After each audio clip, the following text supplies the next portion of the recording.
Welcome to the Genius Factory. Enjoy the video. In this video, I will show how to make delicious cheese sauce pasta. We'll start by gathering all the necessary ingredients, ensuring you have everything ready for a smooth cooking process. Then, we'll perfectly cook your favorite pasta to an al dente texture, which is crucial for this dish. Finally, I'll guide you through creating that irresistible, velvety cheese sauce that makes this recipe so special. Now, let's dive into the heart of our dish, the cheese sauce.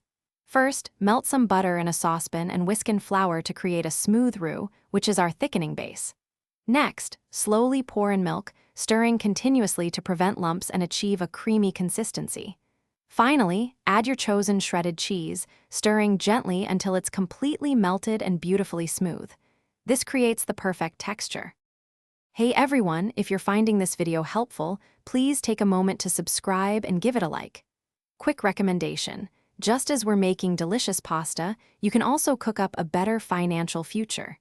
Check out The Simple Path to Wealth, a book that can truly change how you think about money. You can find the link to the book and other great deals in the description. Now, let's get back to the video. With your pasta cooked and your cheese sauce perfected, it's time to bring them together. Carefully drain your al dente pasta and transfer it directly into the warm, creamy cheese sauce. Gently toss everything together, ensuring each piece of pasta is generously coated with that delicious, velvety sauce. Serve your cheese sauce pasta immediately, perhaps with a sprinkle of fresh parsley or a dash of black pepper for extra flavor. Enjoy! Thanks for watching. If you found this helpful, don't forget to like and subscribe.